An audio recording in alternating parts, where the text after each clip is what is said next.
Why would any man would waste a dance on her?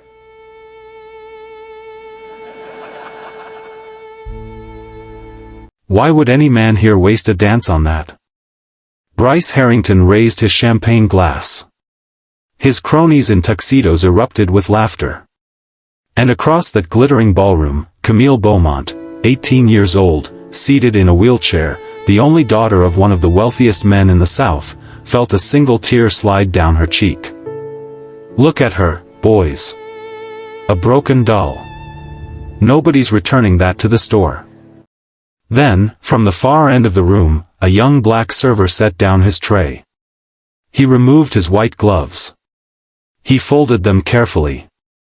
And he walked across 40 feet of parquet floor toward the girl nobody had asked to dance. His name was Marcus Cole. He was 18 years old. And what he said next would change 2 lives, and 1 entire ballroom, forever. 3 months before that night, a county transport van rolled up the gravel drive of Hargrove Preparatory Academy in Charleston, South Carolina. Hargrove had stood for nearly 2 centuries. Ivy on its limestone walls. Oak doors thick as a man's forearm. Brass plaques in the library carrying the names of senators and circuit court judges. It was the kind of school where legacies were inherited, not earned. Out of that van stepped a tall, lean black teenager in a second-hand overcoat, carrying 1 duffel bag and a small wooden case that looked, to anyone who glanced at it, like it might hold a violin. It did not hold a violin. His name was Marcus Cole. He was Hargrove's only scholarship student in the senior class, an orphan, raised since age 9 at St. Augustine's Home for Boys on the east side of the city. Coach Raymond Ellis, broad-shouldered, steady-eyed, 26 years in the Marines before he took the coaching job, met him at the bottom of the front steps.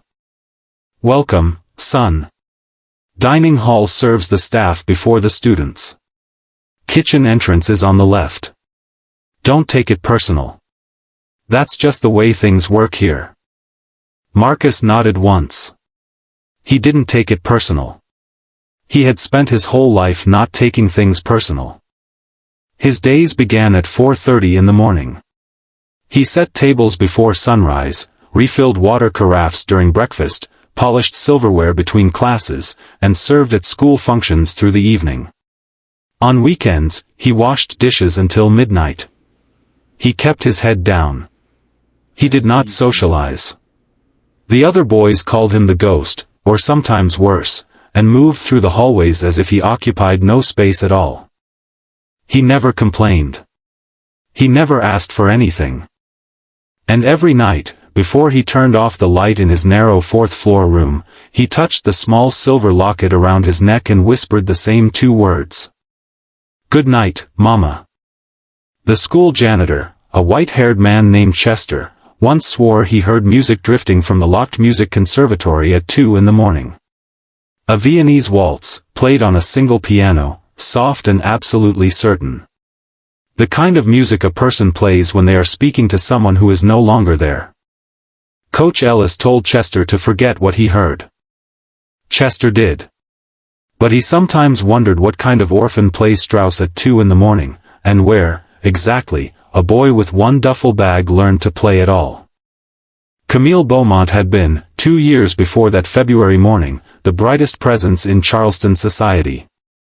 Junior debate champion. Competitive equestrian. A young woman her ballet instructor said would one day perform on a stage in New York City. She was 16 years old when her father's prize thoroughbred spooked at a thunderclap during a regional riding competition.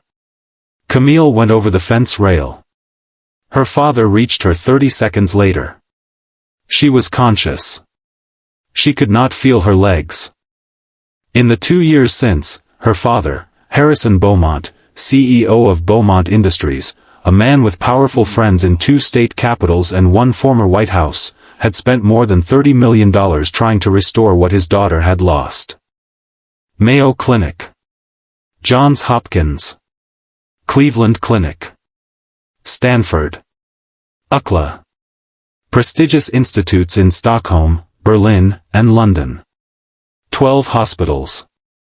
12 teams of the world's finest neurosurgeons. 12 identical conclusions.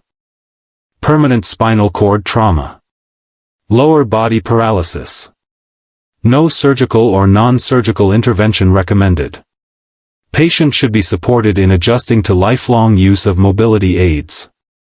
Camille stopped speaking for 4 months after the 7th diagnosis. She stopped writing. She stopped dancing. She withdrew from her friends and read books in the corners of rooms, as if she were trying to take up less space than she already had. Her mother, Vivienne Beaumont, watched the light in her daughter's eyes dim like a candle going out in a drafty house, and prayed every Sunday at St. Michael's for a miracle she was no longer certain God was still handing out. When Vivienne proposed an 18th birthday debutante ball at Beaumont Manor, 400 guests, a full orchestra, the silver gown, the chandeliers, both Harrison and Camille resisted. But Vivienne wept. And because her mother cried, and because somewhere beneath the silence a part of Camille still desperately wanted to be invited back into her own life, she agreed. She did not know that the boy who would invite her back was, at that exact moment, 3 miles away ironing a borrowed tuxedo in a narrow scholarship dorm. She did not know that the senator's son who had once been her boyfriend, the boy who had visited her hospital room twice and then stopped coming, was already drafting in his mind the cruelest sentence ever spoken in a South Carolina ballroom. The ballroom of Beaumont Manor on the night of January 24th looked like something from a novel about old money and older regrets. 3 antique chandeliers from Paris cast gold light over a hand-laid parquet floor. Magnolia blossoms floated in crystal bowls. A 12-piece orchestra in white tie tuned beneath a painted family portrait. 400 guests, senators, surgeons, investment bankers, a state governor, the wife of a federal judge, moved through the room with the practiced grace of people who had long since learned how to look without appearing to look. Camille sat in her wheelchair beside the orchestra stand. Her mother had spent 2 hours arranging her hair, fastening pearl earrings, smoothing the silver silk gown over her motionless knees. "You look like a queen, sweetheart," Vivienne had said at the mirror. Camille had tried to smile. The smile had not reached her eyes. The first waltz began. Vivienne approached a classmate near the bar, Daniel Whitfield, blonde, son of an investment banker. He looked at Vivienne, looked over her shoulder at Camille, and looked at his shoes. "I'd love to, Mrs. Beaumont. Really. But I already promised this one to someone."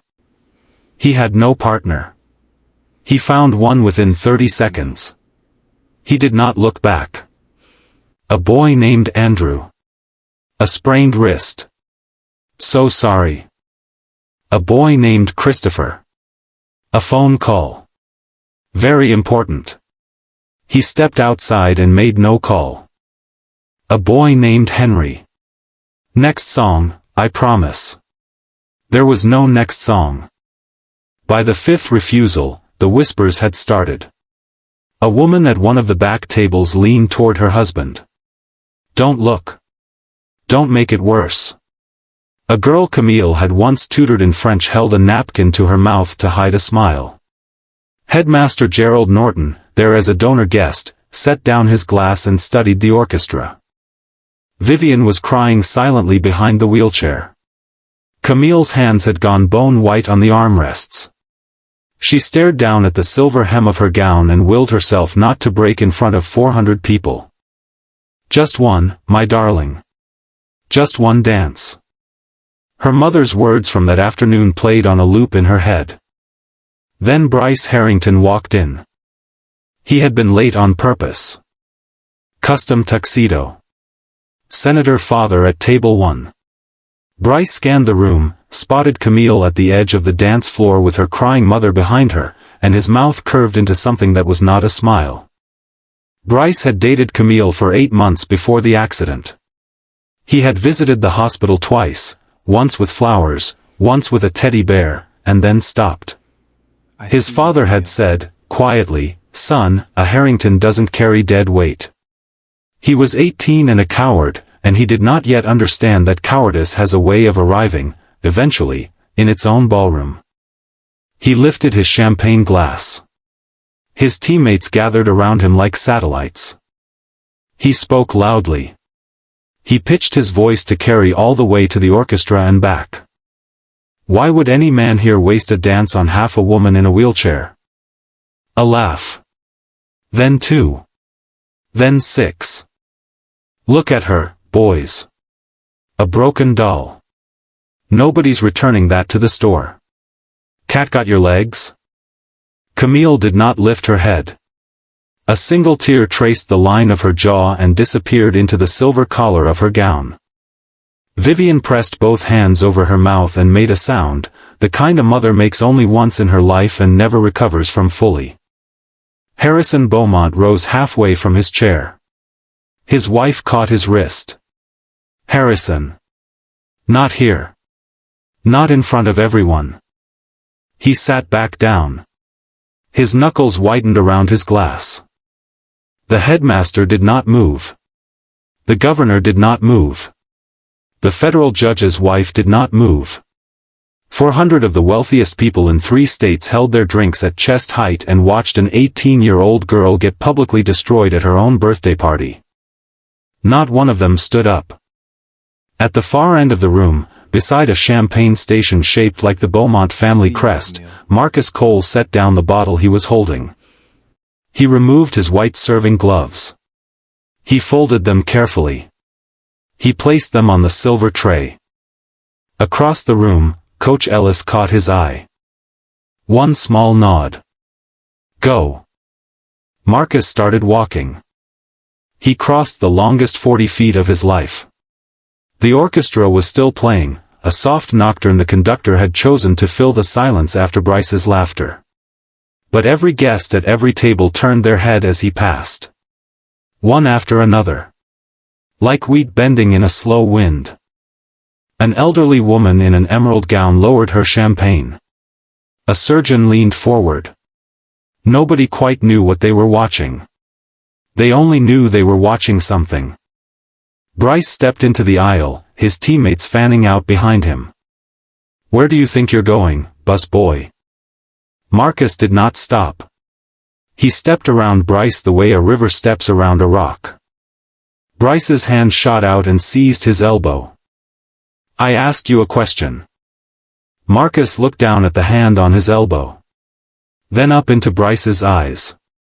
And for the first time that evening, something flickered in Bryce Harrington's face, the small animal warning that passes through a man when he has underestimated what he has grabbed hold of. He let go. Marcus kept walking. He reached Camille's wheelchair and knelt. Not bowed. Not stooped. He lowered himself to her exact eye level, the way a man kneels at something sacred. Vivian stepped back, both hands pressed to her mouth. My name is Marcus Cole. I work the kitchen at Hargrove. I'm sorry for what they said tonight. For all of it. Camille did not lift her head. Her tears made dark spots on the silver silk over her knees. Miss Beaumont, may I have this dance? The words came out so quietly, so completely without pity, that her head lifted slowly. As if pulled by a string she had forgotten she still had. Her eyes, green, ringed in red, met his. I know what they said about your legs. They were wrong. And I believe 12 hospitals were wrong with them. Your spine is not the prison they told you it was. He paused. But before I prove that, I'd like to be the first person tonight who treats you like a woman and not a diagnosis. Will you give me one dance? Vivian made a sound like something breaking open. Camille's lower lip trembled. Then her right hand, the one that always shook from disuse, lifted from the armrest slowly. Like something rising from deep water. She placed it in his. Yes, she whispered. A gasp moved through the front tables. Bryce Harrington laughed, but the laugh arrived half a beat too late and came out half a tone too thin. None of his friends laughed with him. Headmaster Norton stood. Now wait just a moment. Coach Ellis placed one hand on his shoulder. Gerald, sit down. You are about to see something you'll be telling your grandchildren about. The headmaster sat. Marcus turned toward the orchestra. He raised 3 fingers slowly, a small, precise gesture the conductor had not seen performed in person in over a decade. The conductor's baton froze mid-air. His face went pale. He looked at the boy. He looked at the wheelchair. He looked back at the boy. And very slowly, he lowered his baton and whispered something to his musicians. The nocturne stopped. The violins lifted. A long, sweet, perfectly tuned note rose into the chandeliers and hung there. In the front row, an 81-year-old woman in an emerald gown set down her cane and rose to her feet. Her name was Madame Dorothy Caldwell. She had not danced in 14 years. She had not been seen standing in public in 3. She pressed one hand to her chest, eyes locked on the boy kneeling beside Camille's wheelchair, and whispered to no one in particular. It can't be. Marcus placed his right hand lightly behind Camille's shoulder. His left hand stayed in hers. He looked only at her. Trust me 1 minute, Miss Beaumont. Just one. And the first chord of the Viennese waltz rolled across the parquet floor of Beaumont Manor. But Marcus did not begin dancing. He began reading. His right hand slid along her spine, 1 inch, then another, through the silk of her gown. His fingertips moved with an unhurried precision that had nothing to do with dancing and everything to do with something far older. He found the precise vertebral landmarks. His thumb settled at the base of her rib cage and walked downward. T10. T11. T12. L1. He paused at L1. His jaw tightened. 4 millimeters left of center. 8 degrees of axial rotation. He traveled lower along the path of the sciatic nerve, where it exited the lower spine and descended into the muscles she could not feel. He found the fibrous scarred tissue gripping that nerve like a fist that had never been opened. He closed his eyes for 1 heartbeat. Miss Beaumont, I need to tell you 3 things. Listen to all 3 before you answer me. Okay. 1. Your spinal cord is intact. It always has been. She made a small sound. Like a breath catching on glass. 2. The L1 vertebra above the injury site rotated when you came off the horse. It locked into a position that compressed the protective tissue around the sciatic nerve root. Over 24 months, the surrounding ligament healed around that compression. 12 surgeons read the imaging and saw paralysis, because that is what they expected to see. No one examined the rotation. Her hand had gone cold in his. 3. I can correct it tonight, in this room, in approximately 3 minutes. If you trust me. Behind the wheelchair, Vivienne Beaumont heard every word. She stumbled forward and gripped the back of the chair to stay upright. Who are you? What are you saying to my daughter? Marcus did not look up. His eyes stayed on Camille. Ma'am, I'm asking your daughter's permission. Not yours. Not the headmaster's. Hers. Harrison Beaumont was already moving, weaving between tables, face drained of color. Stop this. Get away from her. Harrison. The voice that stopped him was old and absolute. Madame Dorothy Caldwell had crossed half the room on her cane. She caught Harrison's sleeve with a spotted, trembling hand. Look at his hands. Dorothy, this is. Look at his hands, Harrison. Harrison looked. Marcus's right hand rested along Camille's spine. Each fingertip placed on a precise anatomical point, not searching, not guessing. Placed. The hand of someone who had been doing this since before he was old enough to read.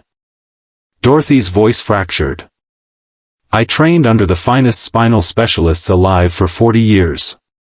I have never seen a hand identify an L1 rotation through a ball gown in under 30 seconds. She looked at Harrison. Let him work. Dorothy, my daughter is not. Then ask her, Harrison. I see you. Not Camille. me. Her. Harrison turned to Camille. His mouth opened. Closed. He had spent $30 million. 24 months. Every specialist the world had to offer. And the answer, if it was an answer, was kneeling on his ballroom floor in a borrowed tuxedo, holding his daughter's hand.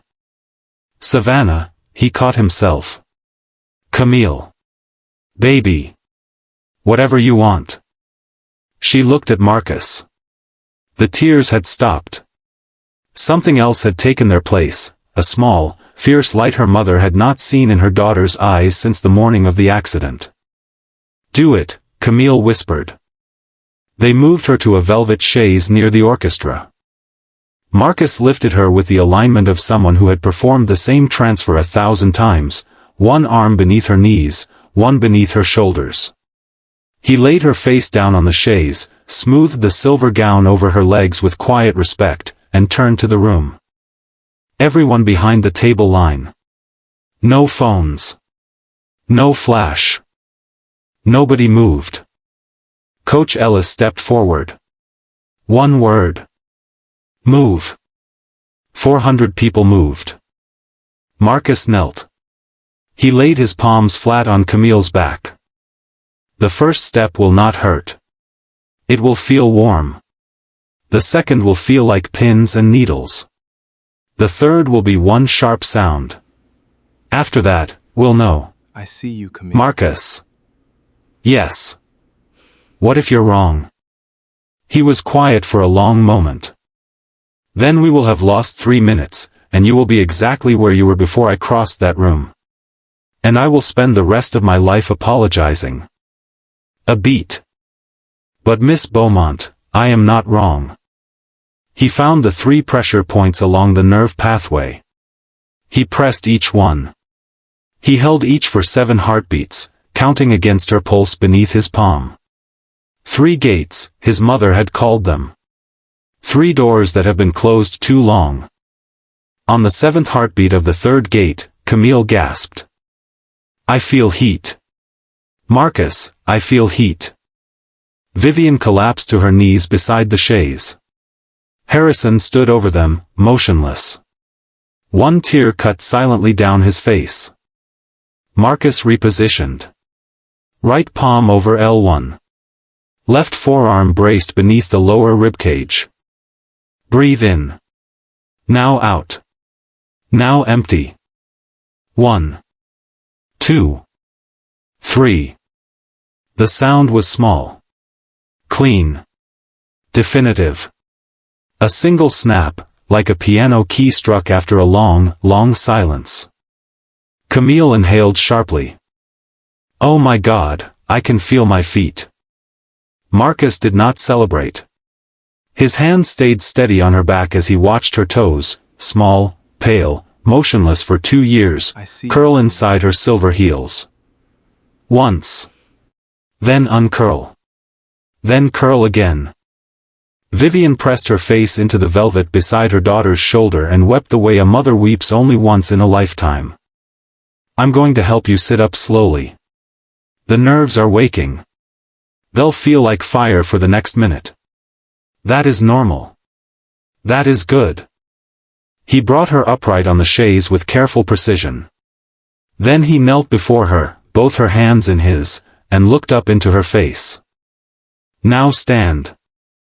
Marcus, I can't. Lean your weight into my hands. Let your legs do nothing. Just let them be there. She leaned. She rose. 8 inches. 12. The silver hem of her gown unfurled toward the parquet floor. Her knees shook. His hands held her steady. For 3 full seconds, Camille Beaumont stood on the floor of her own birthday ballroom for the first time in 24 months. Then her right foot, entirely on its own, took half a step forward. The sound that came from Vivian Beaumont was not a word. It was older than words. Harrison fell to one knee beside his wife. His hand covered his mouth. He did not try to hide his tears. Then the silver locket caught on Marcus's cufflink as he straightened. The clasp opened. The locket fell into his palm. The hinge swung open. Madame Dorothy Caldwell, 3 feet away, saw the photograph inside, and her cane clattered to the parquet floor. "William." The whisper carried. Heads turned. Dorothy's hand reached toward the photograph, trembling. She did not need to touch it. She knew the face. It was a small picture, slightly faded. A tall black man in a white doctor's coat, kneeling on the porch of a wood-frame country clinic, holding a laughing 5-year-old boy in his arms. Behind them, a hand-painted sign read, "Family Medicine, Free Care, Holt County, West Virginia." Dorothy's voice broke open completely. "That is Dr. William Cole. The William Cole, the healing doctor of Appalachia." A shock wave moved through the older guests. A retired neurosurgeon at one of the back tables rose to his feet. So did the wife of the federal judge. Her late grandfather had been treated by Dr. Cole in the early 90s. A woman from Atlanta covered her face with both hands and sat down hard, because Dr. William Cole had healed her sister's spine in 2009, 3 months before he died. Marcus's eyes did not leave Camille. But his free hand closed around the locket, and the smallest tremor, the first one he had shown all evening, passed through his shoulders. Dorothy took 1 step toward him. "Young man. Are you Will's boy?" Marcus turned his head slowly. He looked at the 81-year-old woman who had once trained his father at Johns Hopkins Medical School. He nodded once. "Yes, ma'am." "Oh, child." Harrison rose from beside his wife. 2 steps forward. His voice was barely holding together. "Your father, Dr. William Cole, he saved my nephew at Charleston General. The night of the bridge collapse." "Yes, sir." "And your mother?" "Angela Cole. She was his nurse. She died of cancer 4 years ago. Before she did, she taught me everything my father had taught her. 4 hours every night, for 4 years." Dorothy closed her eyes. 2 tears moved down her face. "Why didn't anyone know, child? Why are you washing dishes at Hargrove?" Marcus looked down at the locket in his hand. "Because my father always said, a doctor who heals to be known is not a doctor. He is a salesman. And my mother told me on the night she died, Marcus, only ever heal because somebody needs you. Not because anybody is watching." The ballroom was so quiet you could hear the first violinist set down his bow. Camille, still standing, still trembling, slid her hand into Marcus's and held it. "Tonight, Marcus, somebody needed you. 8 steps, Miss Beaumont. Right foot first, just there." She lifted her right foot. It hovered. Her thigh, the muscle of which had not fired voluntarily in 2 years, trembled. And then it fired. The foot came forward. The heel touched the parquet. Vivian did not move to wipe the tear on her face. "Left foot. Don't look down. Look at me." She looked at Marcus. Her left foot came forward. "Now we breathe. Now we sway. The waltz says 1 2 3, 1 2 3. Hear it. Let your hips find it. Your feet will follow." He shifted his weight gently. Hers followed, slow, hesitant.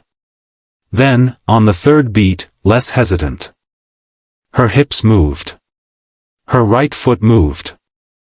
A small, complete circle began to turn on the parquet floor of Beaumont Manor, at the center of which was a black orphan in a borrowed tuxedo, and a billionaire's daughter in a silver gown that had been waiting 24 months to remember how to move. Dorothy Caldwell lifted both hands to her mouth. The first full rotation completed. Camille did not fall. The second began. On the 6th rotation, her left foot slipped. she started to go down. Marcus caught her, swept his arm beneath her, lifted her for exactly 2 beats of the waltz, brought her back to her feet on the third, and resumed as if nothing had interrupted them. The room exhaled. The 7th rotation. The 8th. Marcus brought Camille into the final figure, a long, slow, supported lean backward, his hand cradling her spine exactly where her father had cradled her as a baby. The chandeliers caught in her dark hair. The silver gown opened around them. The orchestra held the final chord. Held it. Held it. Marcus brought her up. Camille Beaumont stood on her own 2 feet in the center of that ballroom, her hand in the hand of a boy who had arrived at Hargrove 3 months ago with 1 duffel bag and a locket. 400 people understood, all at once, what they had been allowed to witness. The first to applaud was Dorothy Caldwell, 81 years old, standing without her cane. The second was Harrison Beaumont. He was already weeping. The third was every soul in that room. And the applause did not stop for 4 full minutes. Camille turned her face up to Marcus's. "I forgot I was still in here." She pressed her hand flat over her own heart. Marcus bowed his head and kissed her knuckles, slow, sacred, the way someone honors what has been returned. "Welcome back, Miss Beaumont." When the applause finally faded, Harrison Beaumont walked across his own ballroom floor, past the orchestra, past the chaise where his daughter had been lying face down 20 minutes ago, and stopped in front of Marcus Cole. He did something no man in his bloodline had done in 3 generations. He knelt. The CEO of Beaumont Industries, a man worth $4.5 billion, with powerful friends in 2 capitals, went down on one knee in his own ballroom, in front of an 18-year-old black orphan in a borrowed tuxedo, and took both of Marcus's hands in his. "Son. There is no amount of money on this earth that repays what you gave my family tonight. But for as long as I draw breath, and after, you will never want for anything. You will never sleep in a strange bed. You will never wash another dish unless you choose to. From this night forward, the Beaumont family is your family, if you'll have us." Marcus's eyes were wet for the first time all evening. "Sir, my father would have done the same thing for free." "I know, son. I know he would have. That is exactly why we're going to honor him." Harrison rose and turned to face the room. "For 2 years, I told myself there was no answer for my daughter. I was wrong. Tonight, a boy this room treated as invisible gave her back her legs and gave me back my child." He looked at Marcus. "Effective tomorrow morning, the Beaumont Foundation will commit $50 million to the establishment of the Dr. William Cole Memorial Clinic in Holt County, West Virginia. Free care. No exceptions. Run by Dr. Cole's son when he is ready, and by the finest physicians in this country until he is." Camille, standing beside Marcus with her hand on his arm for balance, looked up at her father and smiled the smile he had not seen in 2 years. Bryce Harrington sat alone at his table. His friends had moved 3 seats away. His father had already left. The video of what happened in Beaumont Manor reached 11 million views in 72 hours. A guest had quietly filmed the entire dance from the moment Marcus knelt at the wheelchair. She posted it the next morning with a single caption, "I was there. This is real." By Tuesday, major newspapers had reporters at the gates of the estate. By Wednesday, national morning shows were calling. The footage of Bryce's words, every syllable caught on the same live stream his own father had arranged to promote the school's charity event, was replayed on every major news network in the country. Senator Gerald Harrington lost his re-election in November by 22 points. His concession speech did not mention his son. Bryce was expelled from Hargrove Preparatory Academy within 96 hours. His university admission was rescinded. The last public record of him was a wedding announcement from a small, private ceremony where no one on the bride's side had ever heard of Beaumont Manor. Marcus Cole accepted a full scholarship to Johns Hopkins University School of Medicine in the spring, the same institution his father had graduated from 31 years earlier. The scholarship was funded by the Beaumont Foundation in Dr. William Cole's name.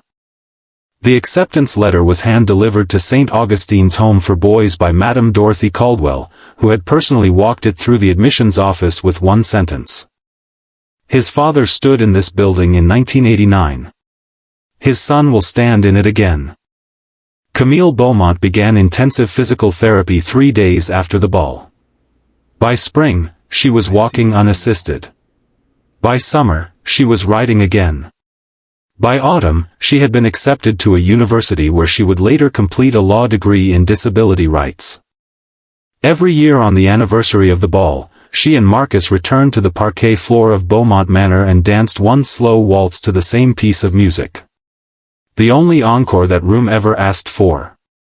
The Dr. William Cole Memorial Clinic opened in Holt County, West Virginia, 11 months after the ball. The building was the restored country clinic from the photograph inside Marcus's locket. The hand-painted sign on the porch was the same one his father had hung decades before. Inside the front entrance hung one framed quotation, written in his mother's handwriting. "Only ever heal because somebody needs you. Not because anybody is watching." Coach Raymond Ellis retired from Hargrove the following June. At his retirement dinner, when asked the secret of his 30-year career, he said only this: "I had the honor of carrying Dr. William Cole's casket. And I had the honor of watching over his boy. Some debts take a lifetime to repay. The lucky ones, you get to pay in full." This is not a story about dancing. It's a story about who we choose to see, and who we choose to walk past. The boy refilling glasses at the edge of a room full of millionaires. The girl in the silver gown nobody asked to dance. The father on his knees. The mother weeping behind a wheelchair. And 400 witnesses who almost let cruelty win because cruelty was wearing a $3,000 tuxedo. Every ballroom has a Marcus. Every wheelchair has a Camille. Every senator's son who turns a black orphan into a punchline in front of 400 people will eventually sit alone at a table while the world walks past him. And every quiet servant, whose hands were trained by a parent who loved them, will sooner or later stand up in a room they were never invited to and decide in 3 seconds whether their gift belongs to themselves or to the stranger who needs it. Dignity does not require working legs. Talent does not require a famous last name. The cruelest sentence in any language is the one that turns a person into a thing.